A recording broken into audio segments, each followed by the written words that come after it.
public defender's right there. I can pick a name. Well, did the private attorney? Oh, now I remember. So we do need to bring him out. Yes. All right. When you're able in the next minute. Okay, if you can do it, let's bring Mr. Pierce out, please. He can be here or at the podium, whichever you prefer. Hey, Mr. Pierce. Good morning. When we last spoke, which was in mid-December, you were telling me that there was a lawyer you were planning on hiring, or your family was, someone, you were going to retain a lawyer. So, all right, we need to be moving your case forward, but I'm going to give you about a month. Now it's been actually almost a month and a half. I need an update from you, because if I look here on in the system, still no entry of appearance, which says to me you have not hired someone. And so we need to have that conversation about, are you representing yourself? Am I appointing a lawyer to represent you, or what? I have some things that I got wrote down that I would like to address.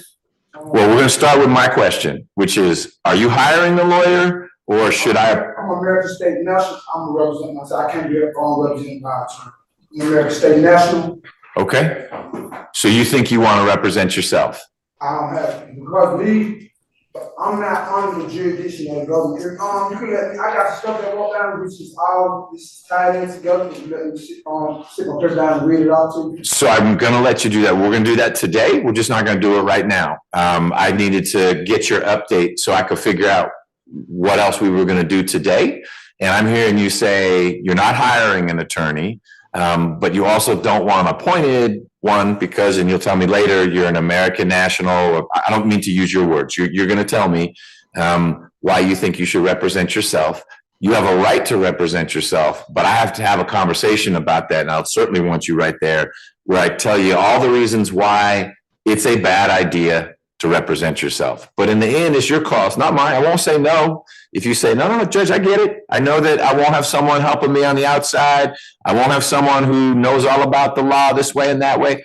That's okay. That's a decision for you to make. But we're going to have that conversation on the record. And during that conversation, if there are things you want to tell me about the fringe on the flag and whether you're under the jurisdiction of whatnot, I'm happy to listen to that. And we'll go forward. But we're going to do that a little later this morning. Okay. All right. Thank you, Deputy, for bringing Mr. Pierce out. We'll get him back out. Hey, Mr. Pierce, I gave you some bad info. I am running into a whole lot of cases that we need to resolve, like people are going to plead guilty. So you and I are still going to have that conversation about you representing yourself and your rights and jurisdiction. Promise you that. We might not fit it in today.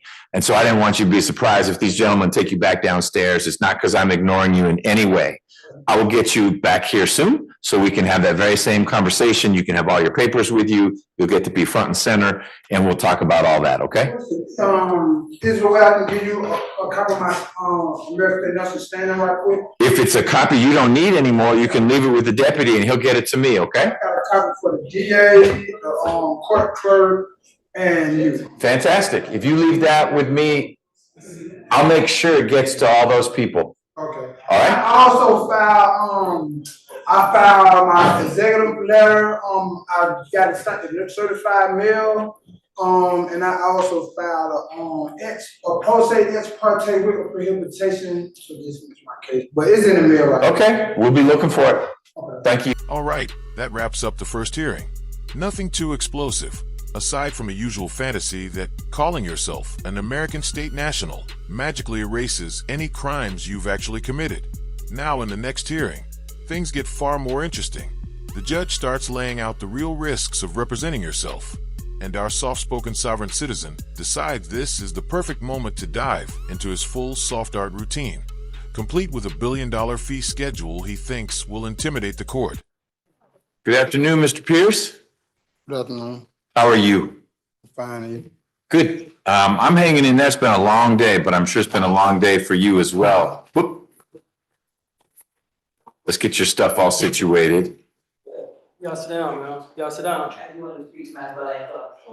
Okay, well, you've waved to him, but this isn't a place where we have that kind of conversation. You bet. Mr. Pierce, when we were last together, we had a conversation about representation, and you told me that you wanted to represent yourself. You didn't want a lawyer appointed, and you weren't going to be hiring a lawyer. And I said, we can have that conversation. That's an extended conversation, judge and defendant. And I'm ready to do that so that we can move your case forward. Otherwise, you're kind of stuck until we clear that hurdle.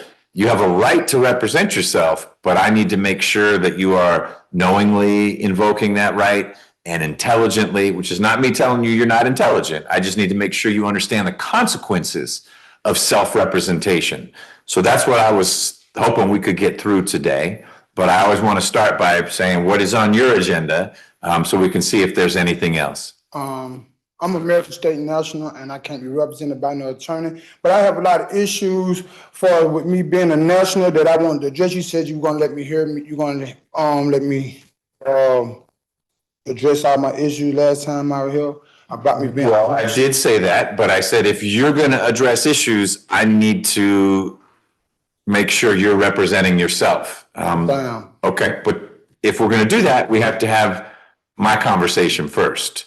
I'm required by law and by the Constitution to go through a few things to make sure it's appropriate for you to represent yourself. So you can want to do it, but I got to make sure it's appropriate to let you. I'm going to pause right here for a moment because what we're watching is a classic fire at a hearing. Basically the court's way of gauging whether someone is mentally sharp enough to represent themselves. It's a routine, procedural check, nothing dramatic. So to keep things moving, I'm cutting out the dry, technical back and forth, and leaving you with the parts that actually matter, the moments where things start to get interesting. All right. Mr. Pierce, please tell me how old you are. 41 years old. How far did you go in school? 11th grade. All right. Did you ever get your GED? Yes, sir. When did you get your GED? 2017. Excellent. Are you able to read English? Yes, sir. I know you can write in English because I got these and you actually mailed me something that Yeah, I wrote you a letter. about 200 pages long. All right, so you can read and write and you can speak English. Have you ever worked before? Yes, I had several jobs. Tell me what kind of work you've done before. I worked for Dollar Tree when I got arrested. I worked there for Airmark. I worked there for the Move Theater in North Carolina. I have my own landscaping business. I have my own record label. I worked at McDonald's, Burger King. You've had a bunch of jobs. Got it. All right, that's helpful to know. I appreciate you sharing that. Have you gone to law school? I haven't gone to law school, but I have practiced, not practiced, I've been studying law. You've been studying the law. Tell me how you studied that. Just reading, researching different case laws, sending out different statutes and codes and things of that nature. Sure. Has all of your legal study been while you've been in jail, or have you also done legal study when you were out? Both in and out. Okay, got it. Have you ever watched an entire criminal trial before, start to finish? I done been to trial before. So you've watched one then? Yes. Okay. What was that trial about? Armed robbery. The 10 years I just did for armed robbery. So you were charged with armed robbery, Yeah. and that case went to trial. Yes, sir. So you were there from jury selection all the way through verdict. To closing argument. I stopped before closing arguments and took 10 years. Oh, you pled guilty. Yeah, I Got it. tried right before they were finna come out for closing argument. So you've seen 95% of a trial. Yes, sir. All right. You ever watched a trial on TV? Yes, sir. What kind of trial? What that movie that's so called? Law and Order. Okay, you've seen that kind of stuff. So you've seen the made for TV stuff. Right. But you've been in a real one. You were a participant in a real trial. Yes, sir. How long ago was that trial? 2016. Where? Here. Fulton County. Yes, sir. Who was your lawyer? Kevin Farm. He's a judge now. He is. That's Yeah. a small world. Yeah. All right. Have you ever represented yourself in a criminal or a civil case before? No, I haven't. This would be your first time. Yes, sir. Got it. Have you ever gone to a doctor or a counselor to get treatment for any mental health issue? No, sir. Depression or bipolar or anything? No, sir. Okay.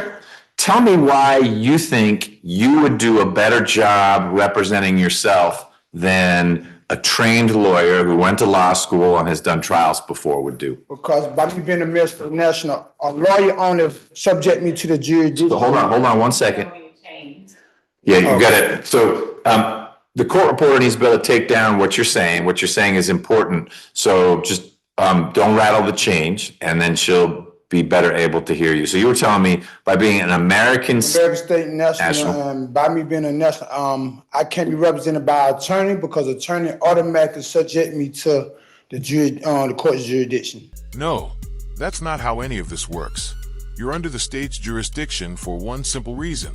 The alleged crime happened in Georgia, and under Georgia Code 17-2-1B1, anyone who commits a crime, whether entirely or partially, inside the state is subject to prosecution here. So if your American state national status somehow exempts you, feel free to prove it. Drop the cuffs and walk out of the courtroom under your own power.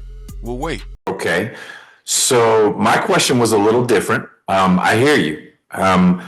But my question is, why do you think you would do a better job than a lawyer? It sounds like you may think a lawyer would do a better job, but you don't want a lawyer because you're worried that would subject you to the jurisdiction of this court. I know for a fact it will subject me to because a lawyer is as an officer of the court, and by them being an officer of the court, it automatically subject me to the court's jurisdiction. Okay. Well, indulge me for a minute and assume, you may think I'm wrong, but assume that I've decided that you are subject to the jurisdiction of the court. And you say, Judge, you're wrong. Okay. But I get to make the decision initially. And then you go to the Court of Appeals and they'll say McBurney was right, McBurney was wrong. But if I've decided that this court has jurisdiction over you and this case and your co-defendant, do you want me to appoint you a lawyer because you're stuck here anyway? Or you still want to represent yourself? I still want to represent myself because I'm not under the court jurisdiction. No chains. Okay, my bad. My apologies. I'm not under the court jurisdiction, and I've been studying it long enough. Almost my whole family is nationals, and we know pretty much a lot about it. And we know for a fact the only way I could be subjected to a court jurisdiction is through a lawyer, because the birth certificate is a void contract, and through that contract, the birth certificate contract is what makes me subjected to the court jurisdiction. Okay. I'm going to stop you again, not because I'm disagreeing with you. I am disagreeing with you, but we don't need to resolve that right now. I want to keep going with the discussion about representation. Before I get to the next question about the consequences of self-representation, if we fast forward and play this out, eventually you are either going to be pleading guilty in this case or you're going to trial. You're going to disagree about jurisdiction. I'm going to be very respectful and say, you know what? I hear you, Mr. Pierce, and you don't think I have jurisdiction or this court has jurisdiction over you. And I may be wrong about that, but we're still moving forward. Here comes a jury. We're going to do the trial. And so we'll go through that whole process. And I may be told I'm wrong by the Supreme Court, and then I'll have to fix that, and I will fix it. But there'll be this trial. You're going to want to represent yourself, even though we're going forward with it. Yes. Okay. Do you know what you're charged with in the indictment? No, I haven't had. I know what I'm charged, but I haven't had nobody come talk to me about nothing. I don't know what's going on. I don't know. Well, that's because you said you don't want a lawyer. And so this is what we're getting into. No one's going to come talk to you about what's going on. I'll make sure you get the discovery, the paperwork in the case. And when would I? It's complicated. We can get you the paper stuff pretty soon. Okay. But if I'm making this up, I don't know what's in the case. But if there's video, let's say there's surveillance video, I can't give you that at the jail. It's on a disc. What are you going to do with a disc?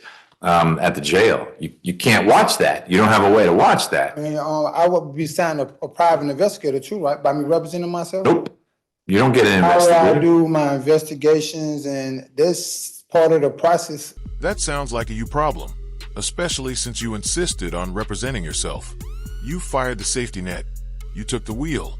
So now you're the one who has to figure out how to steer.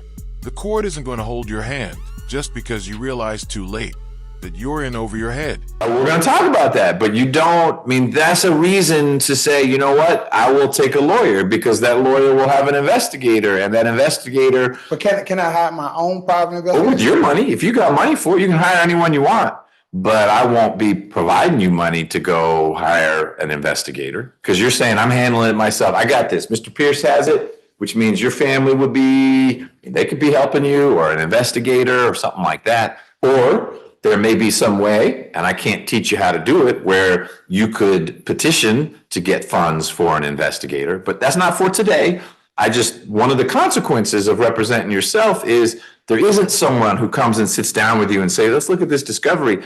Man, the way the police handled that, that looks like that's a problem to me. I've been a lawyer for 20 years. I've never seen a police officer do that. That's something a lawyer could tell you after he or she reviewed all the discovery.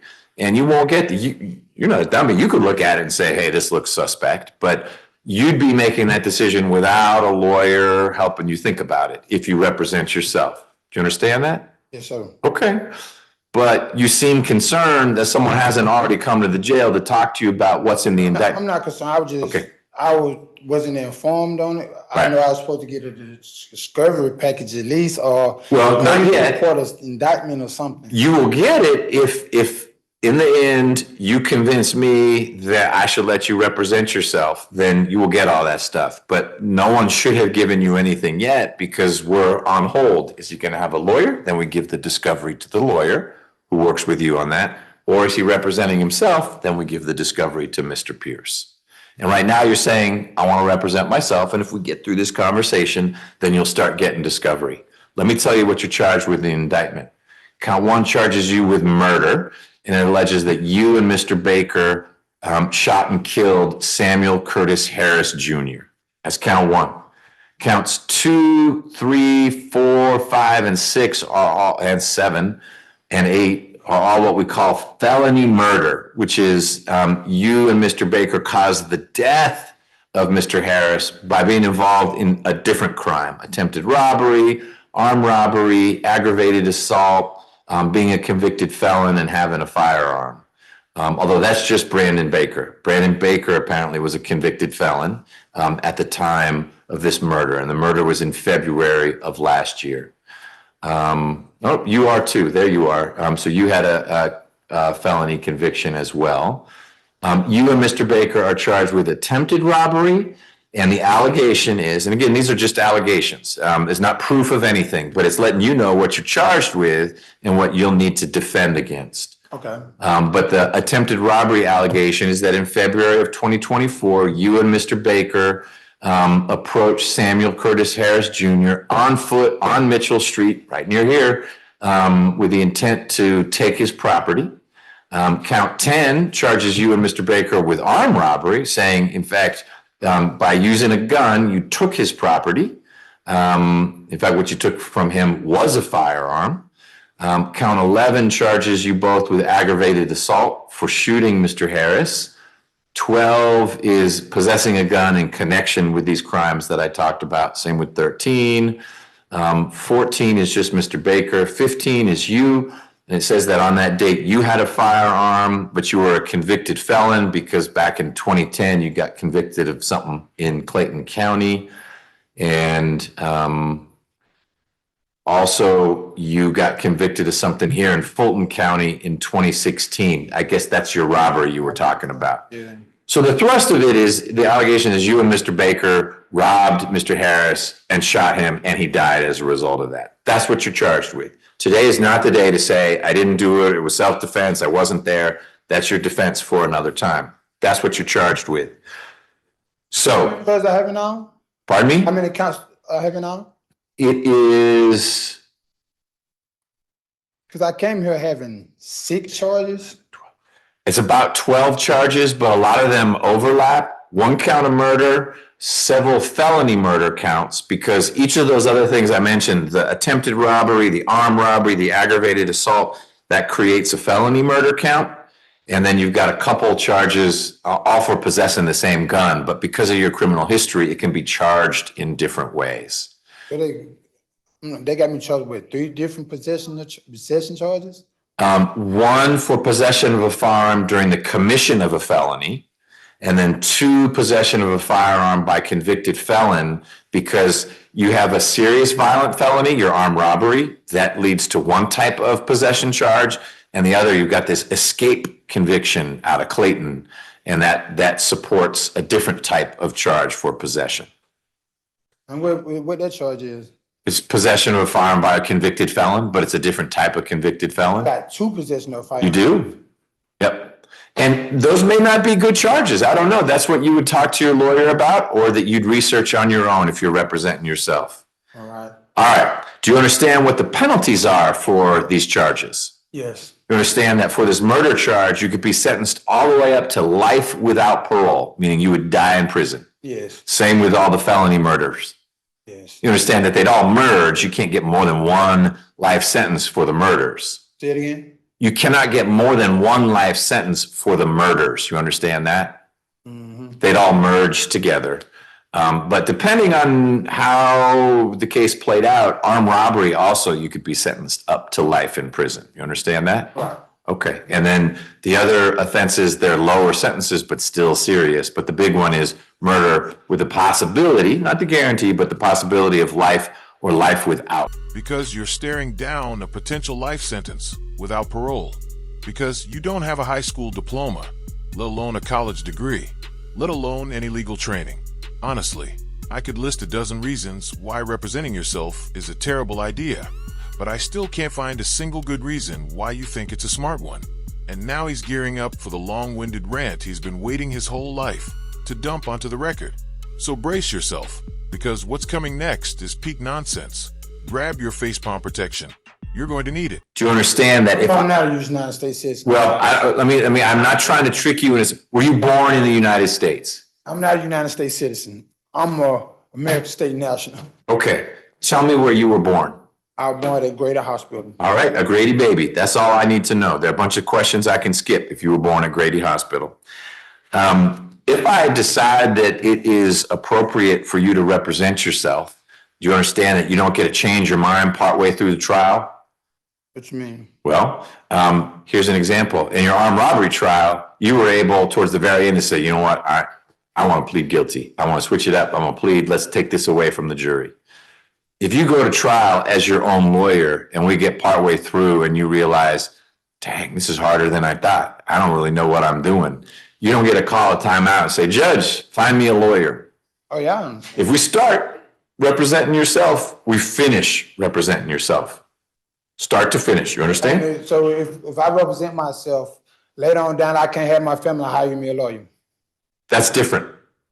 That's different. I wouldn't appoint a lawyer. Okay. You could bring in a hired lawyer whenever you want, knowing that if we're in the middle of trial, you could bring someone in, but we're not going to pause the trial. That person would have to jump down next to you and say, I'm ready to go. That person couldn't say, well, I need a week to get ready. But you'd be telling a lawyer, this is a strange assignment. You're going to come represent Mr. Pierce, and he's actually on day 2 of the trial. But some lawyers might be willing to do that. So yes, your family could hire a lawyer tomorrow, next month, next week, next year. Hopefully we'll be done with your case before then. But what you could not do in the middle of trial is say, Judge, I quit. You need to go get me a lawyer. Understand? Understood. Okay.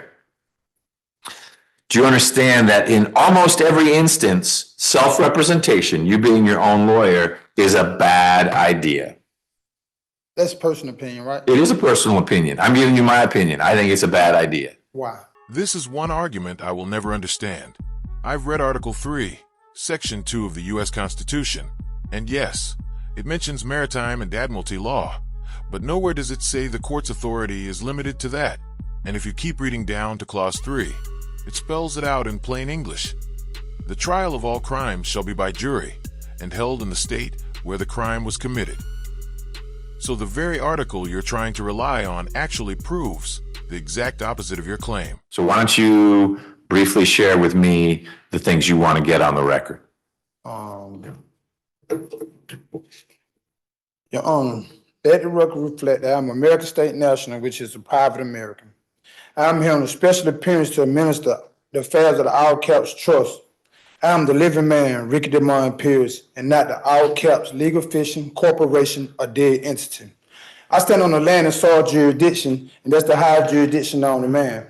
This is my oral request of me changing the court's jurisdiction over me here today. I have not contracted with the court in any kind of way, and I don't plan on contracting with the court in the near future. I have been forced to come here against my will and God-given rights under threats enforced by your government officials, which is kidnapping. Your courts have no jurisdiction over me, and I stand on the land and soil jurisdiction to have proof of it when I came to court on January the 30th, 2025. Your courts, plus in Louisville versus Motley, if any tribunal finds absent of proof of jurisdiction over a person and subject matter, the case must be dismissed. Your court's jurisdiction is the jurisdiction of the sea, which is the admiralty and maritime laws, which is also a military tribunal, and the courts are known as a ship of war, a privateer, or a battleship. I am under public law, which is common law, which is also the law of the land, natural law, God's law.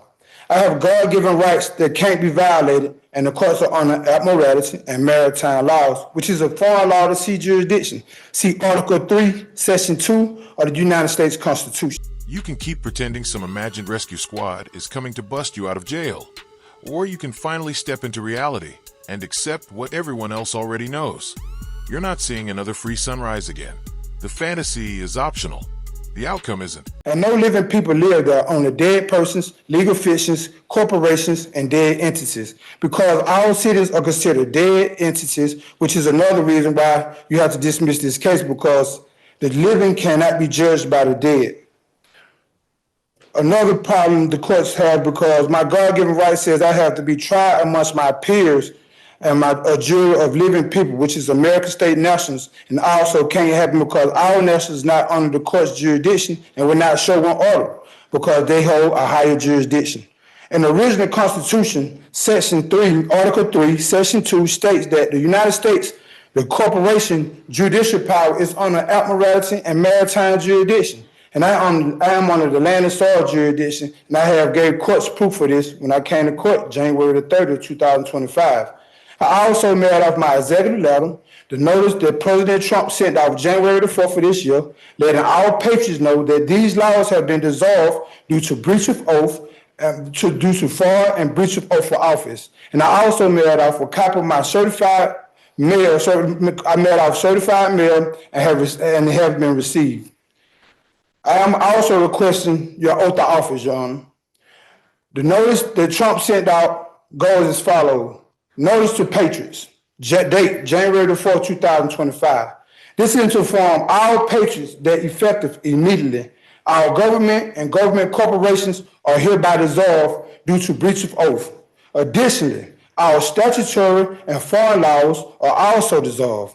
The only legal framework that remains in effort are constitutional law as outlined in Article 61 of the Magna Carta and established common law. This directive is especially for corporate bodies and government workers. Any government corporate body, including police, judges, lawyers, and any individuals operating in these capacities must cease operation immediately. Those who continue to operate after this notice will be liable for prosecution for fraud and breach of oath. It is imperative that all government workers comply with this directive. Failure to adhere may result in serious consequences and even including potential military action. Oh great, here we go. According to him, the government now supposedly owes him over $800 million, and naturally he's come prepared with his personal fee schedule to prove it. Because apparently, in his world, you can just invent a price list, read it into the record, and suddenly the court is on the hook for a small fortune. Moments like this are exactly why sovereign citizen cases never fail to deliver. Just when you think you've heard the wildest argument possible, they somehow manage to top it with something even more unbelievable. I declare on a penalty of perjury on the public law of the United States of America, the de jure government, from without the United States of America, the de facto government, and without the United States of America, the corporation territories. I reject, renounce, and remove all powers of attorney granted to me or issued under my name prior to this day. My birth certificate was the only contract that subjected me to these laws, but the birth certificate contract is void because I was only a minor and had no knowledge of this contract when it was constructed, which makes this contract void, which means the court lacks subject matter jurisdiction over me. I am no longer an employee of the government, which is the corporation government. I declare on the penalty of perjury on the public law of the capital T, United States of America, the de jure government, that I reject, renounce, and remove any and all alliance to any king or prince, any foreign state, any foreign government or flag. I declare on the penalty of perjury on the public law of the United States of America, the de jure government, that I have never knowingly, wittingly, or voluntarily pleaded myself to any incorporated entity at all, including but not limited to any incorporated church, synagogue, mascot, or temple. I declare on the penalty of perjury on the public law of the United States of America, the de jure government, that I have never knowingly, wittingly, or voluntarily pleaded myself of any foreign state, foreign sovereign, or separated myself from my birthright political status as American state national. I declare, publish, and affirm on the penalty of perjury on the public law of the United States of America that I am a lawful inheritor, acting with full rights and authority, responsibility, and honor now and always while my tenure on earth shall last. I, the living man, Ricky DeMond Pierce, affirm and declare that I have returned to my lawful birthright political status as a Georgian, and I have copyrighted and trademarked the all caps name, which is a trust and not the living me. I have occupied my executive office and never gave the courts any permission to use the all caps name, which is fraud. I have over 40 violations that the courts have committed upon me and my God-given rights as American state national. And I have counted over $800 million in violations over the time that I have been incarcerated at Fulton County Jail, these 150 plus days, and it's only adding up as I sit in Fulton County Jail against my will and consent. And they are as follows. I've got to appreciate the judge's attempt at a little judicial efficiency here. But for this sovereign citizen's supposed get-out-of-jail-free magic to work, he apparently believes he has to read the entire spell into the record first. In his mind, if the words aren't formally spoken in court, the magic doesn't count. So buckle up, because we're about to sit through the full incantation he thinks is going to somehow unlock the courtroom doors. 1. These are all combined municipal and territorial notices of violations against Americans with failure to perform any and all occurrences listed below in this section, starting at $10 million. A. Notice of claim of sole relief and remedy. B. Notice of violation of the Lanham Act, attempted attachment and seizure of unregistered trademarks, Title 15, Section 1125, 8 and 11. Notice of violation of admiralty and maritime and prior cases, Title 25, Section 1331, 1, 2, and 12. D. Notice of violation for special maritime and territorial jurisdiction of the United States, Title 18, Section 7, 1, 3, 8, and 13. E. Notice of violation of the Postal Accountability and Enhancement Act of Title 39, Sections 1-3908 and 3621-3591. F. Notice of violation of Presumption of the Public Vessel Act, Title 46, U.S.C.A. Appendix, Section 781 through 790, as originally enacted. G. Notice of violation of the False Claim Act, Title 31, U.S.C.A. Sections 3729A and 7.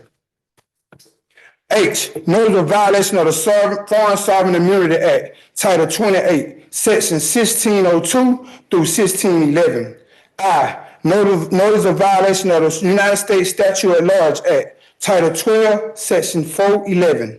K. Notice of violation of the Geneva Conventions by the United States Department of Defense. Mr. Pierce, I'm going to just pause you for 1 second. You were on K. How many letters? I want to make sure you're almost done, because we're getting into international stuff, and that's getting a little far afield. All right. 2. Private easements fee schedule. Penalty for private use, $250,000. These fees will be mandated upon the informant listed on the warrant, citation tickets, arrest warrants, detention orders, and seizure orders. Compulsion to produce trade name or other identification materials. A. Name, $50,000. E. Fingerprints, $200,000. F. photographing, $200,000. G, DNA, $5 million. Blood sample, $5 million. Personal property, trespass, carjacking, theft, interference with commerce or trade. M, color law, $150,000. N, implied color law, $150,000. T, fraud, $1 million. U, fraud upon the courts, $2 million. BB, stimulating legal process, $1 million. Use of trade name and copyrighted protected material on threats, duress, and or coercion. Name written by a informant, $250,000. Miscellaneous material written by a informant, $500,000.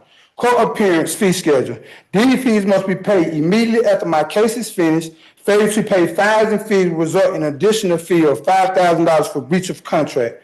Demand for appearance in court. My appearance on a protest and duress per hour, 1 hour minimum, $75,000. Use of trade name material. How many more pages do you have? I have quite a few. Okay, so I'm wondering if, and I'm not going to curtail you too much, but you'll be able to file that, which will make it even more of a record if you want it to be filed, or you could give it to me and I'll file it for you. But that's up to you. What I don't want to do is I want to make sure we're moving your case forward, and this is pretty lengthy. It might be more efficient to have it filed into the docket so that we actually see, hey, there it is in the computer system. I really need to get it on the record, and I need to file a motion to be able to address these issues also. I have the motions already wrote. If you give me a little time, I can get through it pretty quick. Well, I don't want you to read too fast because Ms. Rivers needs to be able to take it down. Would you say we're more than halfway through, or are we not more than halfway through? Yeah, we're halfway through. Exactly half or more than half? Exactly half, because it's 20 pages. I'm on 11 now. Okay. Well, let's go. Don't read too fast, but don't read too slowly. Trespass and failure to act fee schedule.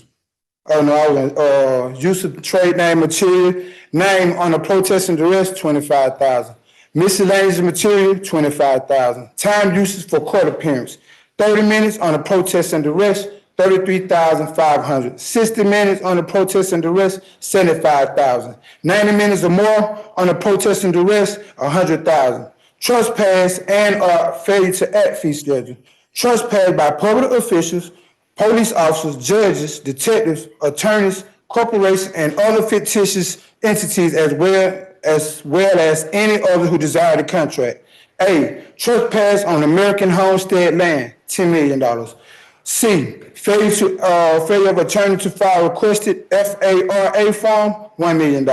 Failure to accept American State National card, $1 million. Failure to honor God-given rights, $20,000. Failure to honor oath of office, $50,000.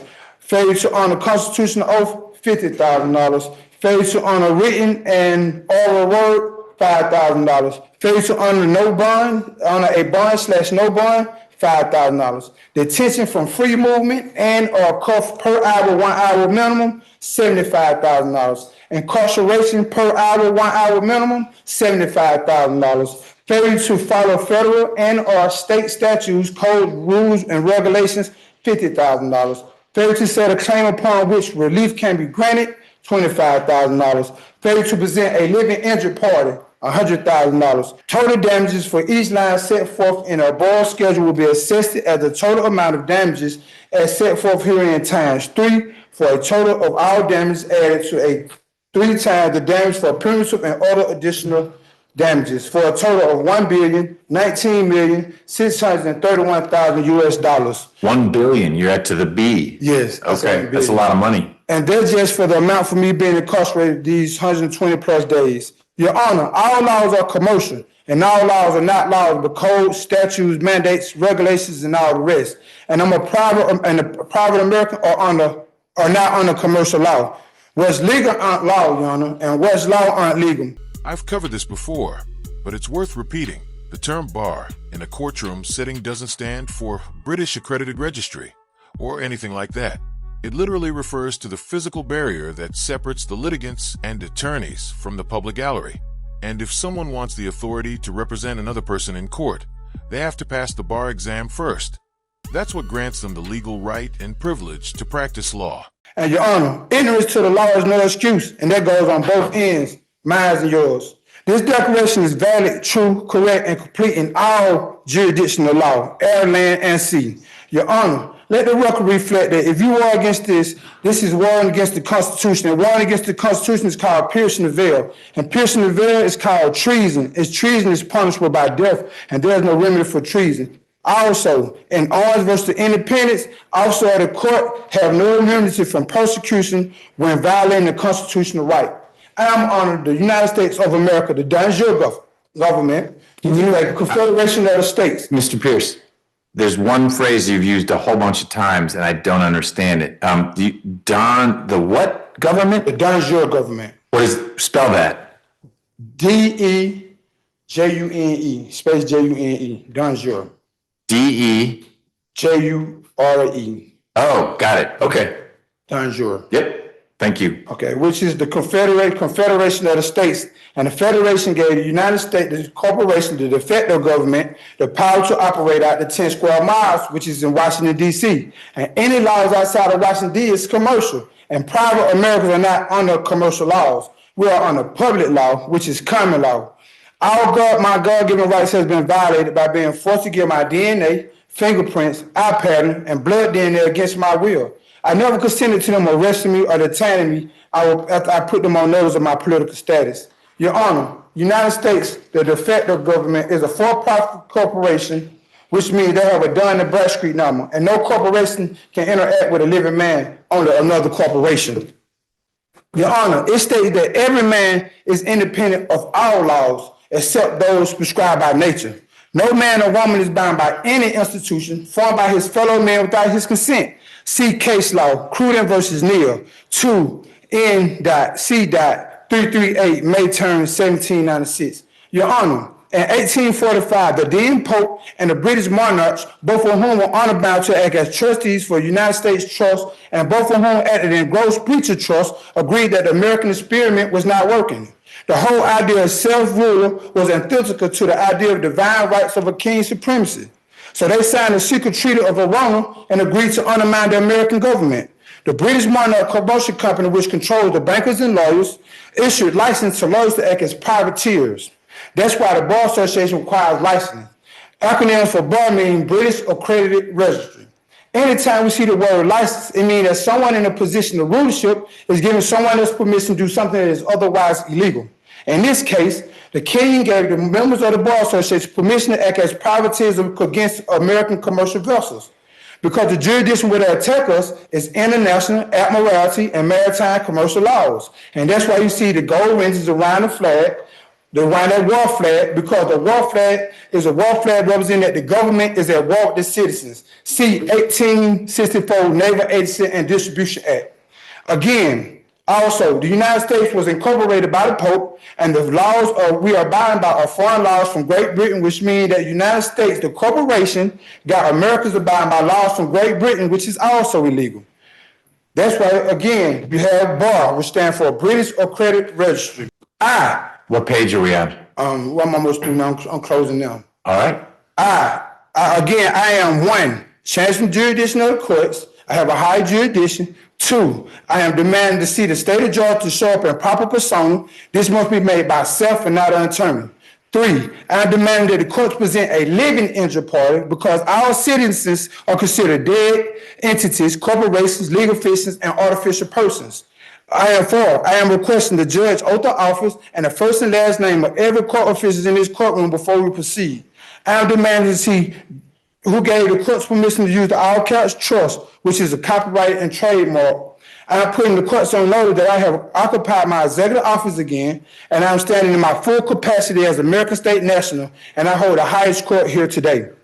I am demanding you give me a full relief for my case by either dismissing this case or giving me a bid bond signed and paid through my all caps trust. I am also filing an order of pro se ex parte with prohibition to dismiss my case for fraudulent practices, misrepresentation, and lack of subject matter jurisdiction. Your Honor, I, the petitioner, case are not being handled in the proper courts, which is common law courts. I, the petitioner, was not put on notice by a state-appointed attorney that my case was not handled in the proper courts. I, the petitioner, never signed a contract to be subject to the jurisdiction of the United States and or the District of Columbia. Again, the birth certificate and social security card are voidable contracts that was constructed when I, the petitioner, was a minor. So these contracts could have not been knowingly, voluntarily, or willingly consented to because as a minor, I, the petitioner, lacked the capacity to do so. Again, I am making a clear and unequivocal demand to petition the court, the state, to show up in the proper persona. The state is a legal entity, and a legal entity is an artificial person. And an artificial person is a corporation, which cannot appear in proper persona. See case law, Penhollow versus DOANES. This vagueness doctrine may invalidate criminal law for two independent reasons. First, it may fail to give a proper kind of notice that will enable ordinary people to know what kind of conduct to prohibit. Second, it may authorize and even encourage arbitrary and discriminatory enforcement. Your Honor, a basic principle of due process that a law is unconstitutional if its prohibitions are not clearly defined.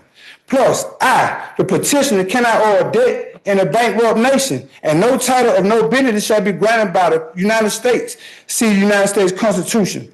Again, Your Honor, I, the petitioner, cannot have a fair and impartial trial when the judge, the jury, the bailiff, the district attorney, and public defender all work for the state and are one and the same. See the case law, the Maggie Hamlet case. Your Honor, the Constitution is a chapter of negative liabilities. Liberties, excuse me. It tells the state to let people alone. It does not require the federal government or even the state to provide services, even so elementary as maintaining law and order. See case law ID, period, CF.OLMSTEAD versus United States 277 US.438 and 478 1928. And again, Your Honor, any judge or magistrate who does not comply with his or her oath to the Constitution of the United States wars against that Constitution and engages in active violations of the supreme law of the land. The judge, Your Honor, the authentication of my birth certificate signed by the Secretary of State, the Secretary of Washington, D.C., and the Governor of Georgia is admitting that the government made a mistake by making me to abide by a void contract and subjecting me to the jurisdiction and laws of the government when I had no knowledge of this contract and was too young even know that this contract exists, that the government tricked me and my parents into without our knowledge and consent. And the courts have a copy of my birth certificate authentication also. Your Honor, I am a private American, which is American State National, and cannot be represented by a bar attorney because an attorney is an officer of the court and will automatically subject me to the court jurisdiction. And I hear you on that, which is why we had the first part of our conversation, and I've concluded that you've got the ability to and the desire to represent yourself. We'll do that. I appreciate you making that record. As you and I agreed, you won't need to do that again. You've now made all those objections, made it very clear that there's $1 billion plus, and I get it that that number is increasing. Every day you're in custody and people are trying to contract with you when they shouldn't, all that. You've made a healthy record of that. You are welcome to file things now because you are your own attorney. You can now file things of record into the docket. But when we see each other again for whatever the next court event is, we can use a shorthand where you can say, I renew the objections that I made on the record when I was last in court. And that way you're not going to need to break your vocal cords by going through that again. But that was very thorough, and I appreciate you making that record. So you like to lead these motions here today?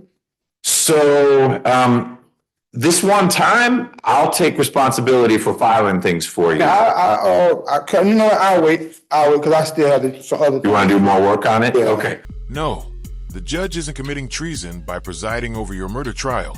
He's doing his job and, if anything, making sure your rights are fully protected every step of the way.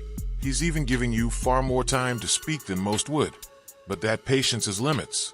And trust me, you can tell he's just about reached the end of it. Mr. Pierce is an ANC recidivist, so he is facing, if convicted, a mandatory life without parole life without parole sentence. Okay, and is there a recidivist notice in the docket? Not at the moment. I intend to file it. Okay, Mr. Pierce, I'm gonna translate that for you. You may already know what it means, but because of your criminal history, the state has the ability to file a pleading, which it sounds like they're gonna do, that if you're found guilty, and all of this is contingent on a jury finding you guilty. If they find you not guilty, none of this matters. Okay. But it's a big if, and if a jury comes back with guilty, I had mentioned that the maximum possible penalty was life without parole, but if you'd never been in trouble before, that's not a mandatory sentence. Life, I'd have to impose life, but I have the option to choose between life without parole or life. Unless you've got sufficient criminal history and the state files this notice. And if they do that and they've got certified copies of your convictions, then that takes that discretion away from me. And the only sentence you can get is life without parole. And that may be where we end up, but they haven't filed it yet. When they do, we'll figure it out. But it's important that you be on notice of that, because sometimes the defendant thinks like, hey, you know what, if I'm found guilty, it'll be life. That's a long time, but it's parole after 30 years. But if life without parole is the only option, it just may make you think differently about the case. Don't know, but we'll keep you posted. Spoiler alert, everything he just learned about the serious consequences ahead didn't change a thing. He's still set on representing himself. But we'll dive into that in the next video dropping this Friday. And that's not all. I've got another wild case coming on Monday, also out of Georgia, featuring another sovereign citizen. And trust me, you won't want to miss how that one plays out. So if you enjoyed this video, make sure to like, subscribe, and stay tuned, because it only gets crazier from here.